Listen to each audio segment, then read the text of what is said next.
आप कह रहे बांग्लादेशी बांग्लादेशी बांग्लादेशी। शेख हसीना जी को कौन ले आया? किसके गोद में बैठी है? निर्वाचन आयोग अपनी लोक लज्जा को खो चुका है। तेजस्वी यादव की तरफ जनता जो है मूड बना लिया है। वहाँ की जनता बोल रही है, बिहार की जनता बोल रही है, बिहार की जनता की यही पुकार, अब की बार न तेजस्वी सरकार। हिंदुस्तान से अब तक भारतीय जनता पार्टी की सरकार समाप्त हो गई होती। तो निर्वाचन आयोग की वजह से ये है यहाँ। ये निर्वाचन आयोग अपना काम नहीं कर रहा है, सरकार और सरकार के लोग काम कर रहे हैं। हर आदमी मोटी मलाई खाना चाहता है, मोटी मलाई यार, जो भी सरकार। हम बहुत ईमानदार बन रहे हैं, अपने कह रहे हैं अभी हमको मोटी मलाई मिले, हम वैसी भाषा बोलने लगेंगे। लालजीत जी, हम एक बात ये जानना चाहेंगे, भ्रष्टाचार भ्रष्टाचार आप कहते हैं, कहा जा रहा है बिहार मोटर लिस्ट में बहुत तगड़ा भ्रष्टाचार होने जा रहा है, विपक्ष आरोप लगा रहा है, लेकिन जो पक्ष है वो साफ तौर पे कह रहा है कि ये बौखलाहट है, 2024 में ये हार गए, ये इनको सामने एकदम हार दिख रही, इसलिए इतना बौखलाएं कि सब नाटक नौटंकी कर रहे हैं, तमाशा बना रहे हैं। देखिए, बिहार की जनता सब जान रही। पत्रकार महोदय, आप वरिष्ठ पत्रकार हैं, आप ये बताइए कि हमारा आधार सरकार बनवाती है और जो है और ये राशन कार्ड सरकार बनाती है, वो दोनों को जो है निर्वाचन आयोग मानने से इनकार कर रहा है। और फिर जो इधर व्यक्ति जिसके पास नहीं, जो गरीबी बेबसी लाचारी में जी रहे थे, तो दिल्ली बम्बई कलकत्ता कमा के आए, तो अगर 10 बीसवा ज़मीन खरीदे हैं तो उनके पास जोत भाई है, तो उसको भी जो है शायद निर्वाचन आयोग मानने से इनकार कर रहा। तो आप बताइए वो गरीब जनता क्या प्रूफ ले आवे? तो निर्वाचन आयोग धृष्टता कर रहा है, बेईमानी करने पर उतारू हो गया है, सरकार के इशारे पर इस तरह कानून लाया है। इसके लिए प्रशांत भूषण वकील जो है सुप्रीम कोर्ट गए हैं। सुप्रीम कोर्ट अगर न्याय करती है जनता के हित में, तो बिहार की जनता का भला होने वाला है, नहीं तो जनता को वोट से वंचित कर रही है। आप ये बताइए, चुनाव आयोग का काम है कि जनता का वोटर लिस्ट सही ढंग से बनाए और ज्यादा से ज्यादा लोग वोट करें, अपने नेता का चुनाव करें, लोकतंत्र और मजबूत हो। और यहाँ स्वयं निर्वाचन आयोग जो है वोट देने से रोकने के लिए एक बाधा पैदा कर रहा है। तो आप सोच लीजिए, आप कह रहे हैं बांग्लादेशी बांग्लादेशी बांग्लादेशी। शेख हसीना जी को कौन ले आया? किसके गोद में बैठी है? बांग्लादेश तो काफी दिन से मांग रहा है। तो माननीय प्रधानमंत्री जी को सोचना चाहिए कि बांग्लादेशी बांग्लादेशी करके और चुनाव ये निर्वाचन आयोग जो कर रहा है। नहीं, देखिए, अब जैसे शेख हसीना का मामला वो अलग है, ठीक ना, लेकिन जो रोहिंग्या बांग्लादेशी रोहिंग्या जो आकर के बिहार में, बंगाल में, असम में जो बसे हैं, वो मामला अलग है। ये कहा जा रहा है कि साजिश के तहत इन लोगों को बसाया जा रहा है, वोटर लिस्ट में फर्जी तरीके से नाम डाले जा रहे हैं, केवल चुनाव जीतने के लिए, भारतीय जनता पार्टी को हराने के लिए। ऐसा नहीं है। 11 साल से देश के प्रधानमंत्री आदरणीय नरेंद्र मोदी जी हैं। हाँ। बॉर्डर किसका है? सैनिक किसके हैं? तो ये घुसपैठिए कैसे घुस आते हैं देश में? यही बोलते थे ना, 11 साल से आप हैं, तो कैसे रोहिंग्या आ गए, कैसे बांग्लादेशी आ गए, कैसे पाकिस्तान आ गए? ये आपकी जिम्मेदारी नहीं बनती है? अब जवाब दे जनता को सवाल पूछना चाहिए प्रधानमंत्री जी से, रक्षा मंत्री जी से। जब 11 साल से आप देश के प्रधानमंत्री हैं, भारतीय जनता पार्टी की सरकार है, तो बॉर्डर आपका है, सैनिक आपके हैं, तो ये घुसपैठिए कैसे चले आ रहे हैं, रोहिंग्या कैसे चले आ रहे हैं? तो ये नैतिक जिम्मेदारी है प्रधानमंत्री जी का कि वो इस्तीफा दे दें। इस्तीफा दे दे। कैसे जो है ये लोग घुसाए? 11 साल से आप हैं और आपने उनको निकाला क्यों नहीं? 11 साल का समय कम नहीं होता है। हो सकता है कि अब पता चला हो कि जो साजिश हो रही है, हो सकता है कि बड़े छुप के साजिशें तो छुप के होती हैं ना, लेकिन अब पता चला हो तो ये सारी प्रक्रियाएं शुरू हो गई। इंटेलिजेंस, रा और खुफिया विभाग और सीबीआई क्या कर रही थी? माननीय प्रधानमंत्री जी जो अब तक पिंजड़े का तोता कहा जाता था, अब मुट्ठी का तोता बना लिए हैं। जब चाहते हैं छोड़ देते हैं, जब चाहते हैं बंद कर लेते हैं। आप ये बताइए, जितने बड़े बड़े भ्रष्टाचारी थे, पहले यही प्रधानमंत्री जी कहते थे, अजीत पवार, शुभेंदु अधिकारी, हेमंत बिश्व शर्मा और कौन कौन नेता, ये लोग भ्रष्टाचारी हैं, इतने लाख हजार करोड़ का घोटाला किए हैं और ये लोग चक्की पिसिंग। और जब इनके दल में आ गए तो वो स्वच्छ हो गए, साफ सुथरे हो गए, ईमानदार नेता हो गए, इनके बगल में बैठ रहे हैं, इनकी सरकार में सम्मिलित हैं। तो ये प्रधानमंत्री जी जनता को गुमराह करने का काम न करें, छलने का काम न करें। इनको जेल भेजे होते, इनकी संपत्ति जब्त किए होते तो जनता आप पे विश्वास करती। और ये जो नाटक नौटंकी कर रहे हैं कि रोहनिया आ गए, बांग्लादेशी आ गए, तो 11 साल से आप क्या कर रहे थे? आप क्या कर रहे थे? और बिहार में नीतीश बाबू की सरकार है, सुशासन बाबू की सरकार है लगभग 20 साल से, तो कैसे बांग्लादेशी आ गए? और बीजेपी से उनका तालमेल काफी दिन से है, तो कैसे आ गए? बीजेपी के मंत्री भी रहे, उप मुख्यमंत्री भी हैं शायद, तो क्या कर रहे थे? जब चुनाव आता है तो जो विपक्ष के वोटर होते हैं उनका वोट कटवाने के लिए रोहनिया आ जाएंगे, बांग्लादेशी आ जाएंगे। ये नाटक नौटंकी। इस समय निर्वाचन आयोग प्रधानमंत्री का कठपुतली बना हुआ है। अगर निर्वाचन आयोग में नैतिकता होती तो ये पहले से जो है जाके करते। और सबसे ज्यादा आघात ये पहुंच रहा है कि आधार कार्ड भारत सरकार बनवाती है और राशन कार्ड बिहार सरकार बनवाती है, प्रदेश सरकारें सब जगह बनवाती है राशन कार्ड। तो ये सरकार जिम्मेदार है, वो निरीह जनता नहीं जिम्मेदार है जिनका वोट कटवा रहे हैं। आप बताइए, पासपोर्ट मांग रहे हैं, सारे लोग तो पासपोर्ट नहीं बनवाते हैं। तो ये सब जो कर रहे हैं ये एक तरह से लोकतंत्र की हत्या है, संविधान की हत्या है। जो जनता चिल्ला रही, इसीलिए चिल्ला रही है कि भारतीय जनता पार्टी की सरकार लोकतंत्र की हत्या कर रही है, संविधान की हत्या कर रही है। और अपने के कहती है राम राज्य की सरकार है। ये राम राज्य की सरकार नहीं है, ये भ्रष्टाचारियों की सरकार है। ये मर्यादा पुरुषोत्तम राम की राज्य की सरकार नहीं है। ये भ्रष्टाचारियों और एक तरह के समझिए कि अपराधियों की सरकार है कि जनता को वोट नहीं देना चाहती है, उनका वोटर लिस्ट से नाम कटवा रही है। अरे 11 साल से आप हैं केंद्र में और 20 साल से नीतीश बाबू सुशासन की सरकार चला रहे हैं, तो कैसे ये रोहनिया और घुसपैठिए चले आए? उसका जवाब तो नीतीश बाबू से पूछना चाहिए और केंद्र सरकार से पूछना चाहिए। तो जनता जो है बहुत नाराज है। वहाँ जो है तेजस्वी यादव की तरफ जनता जो है मूड बना लिया है। वहाँ की जनता बोल रही है, बिहार की जनता बोल रही है, बिहार की जनता की यही पुकार अब की बार जो है तेजस्वी सरकार।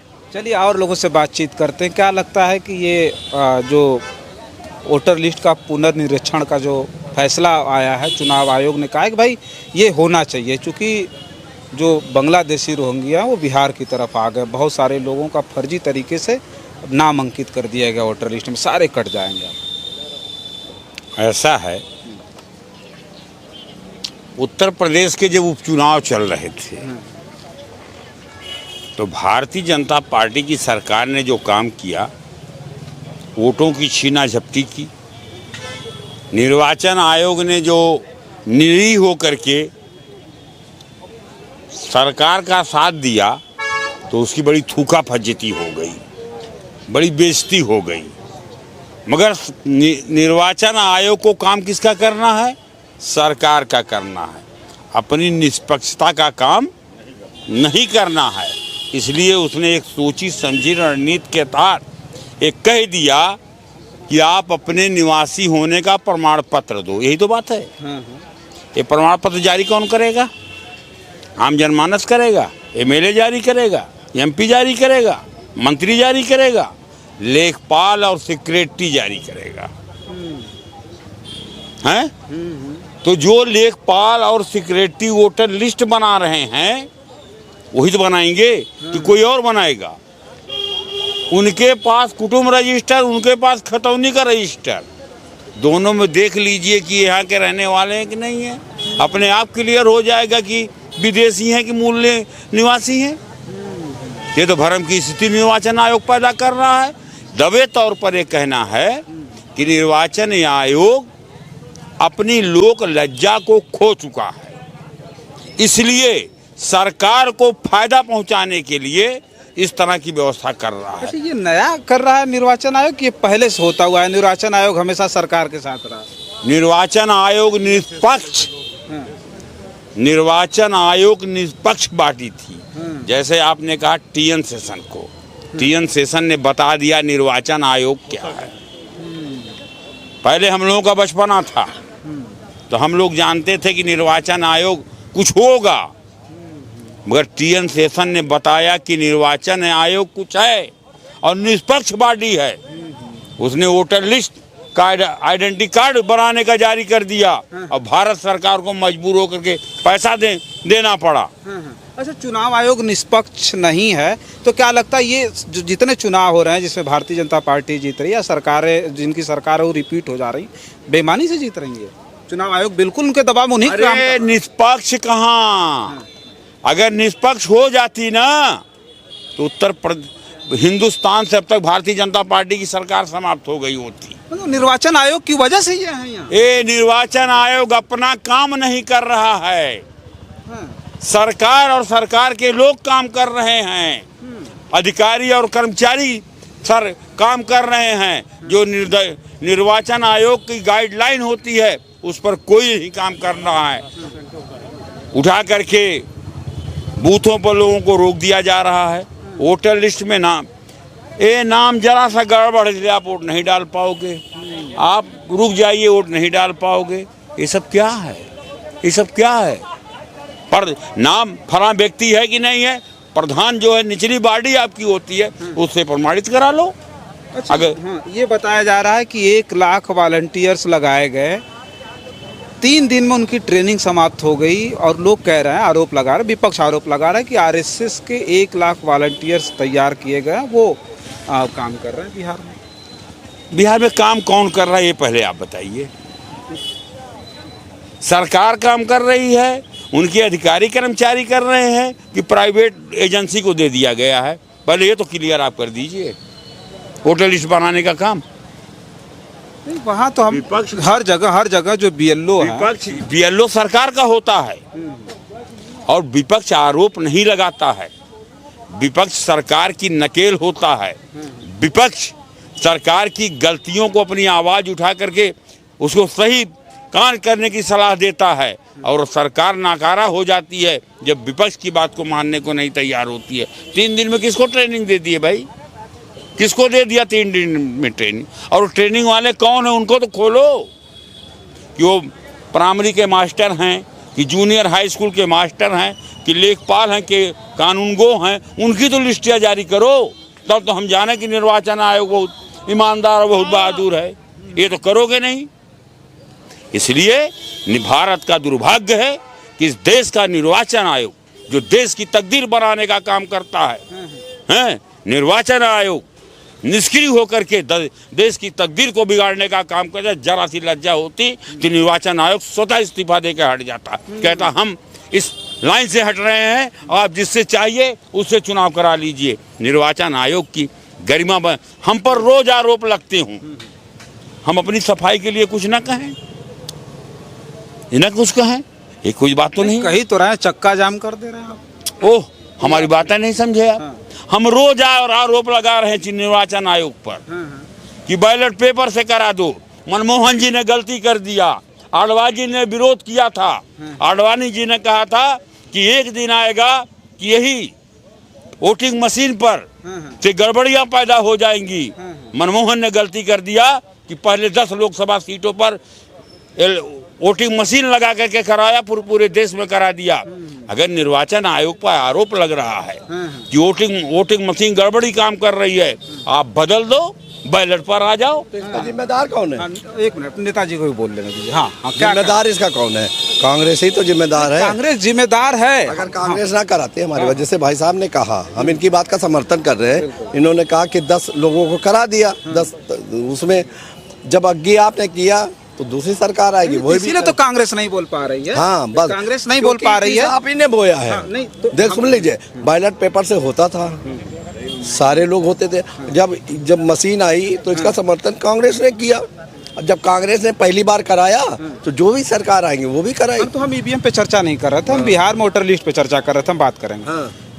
वोटर लिस्ट पे चर्चा कर रहे थे कि कहा जा रहा है कि बहुत भ्रष्टाचार हो रहा है, वोटर लिस्ट से नाम काटे जा रहे हैं वहाँ केवल विपक्ष को हराने। भाई साहब एक चीज़ बताएं, ये मैं किसी पार्टी का नहीं हूँ और मैं सबका हूँ, क्योंकि हम भारत के नागरिक हैं। तो हम बात जो मुद्दे की बात हम करेंगे। भ्रष्टाचार आज से नहीं है, जब से देश आज़ाद हुआ तब से हुआ। कहीं जी के मत्थे लगी वो लेके भागा।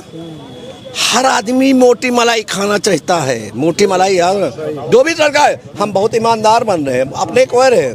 अभी हमको मोटी मलाई मिले, हम वैसी भाषा बोलने लगेंगे। कहीं हर डाल पे उल्लू बैठा है, इस वतन का क्या होगा? जिसके जो हाथ लगा वो लेके भागा, जो लेके भागा वो चोर है। सुन लीजिए, जो चोर है और जिसको नहीं मिला वो सा है। नहीं मानते हैं कि ये जो सरकार है वो भी भ्रष्टाचार में लिप्त है? नहीं, इस सरकार के मतलब मौका मिला। सरकारें आई है, एक सरकार जनता के लिए कोई नहीं सोच रही है। क्या बात कर रहे हैं? वही तो मैं कह रहा हूँ कि मैंने हमारी बात ये सुन भी लीजिए। सरकार जनता के लिए, चाहे वो कांग्रेस हो या और जितनी पार्टियां आई हैं, सब अपना भला देख रही, जनता के लिए कोई नहीं सोच रही है। आज जितनी सरकारें आई हैं, हर विभाग को बेच रही हैं, प्राइवेटाइजेशन कर रहा। आप 15 लाख 20 लाख रुपया अपने बच्चों को पढ़ाने के लगा रहे हैं, इस आस पे लगा कि हमारा बच्चा पढ़ लिख जाएगा, IAS बनेगा, PCS बनेगा या RGC बाबू बनेगा, ठीक है ना।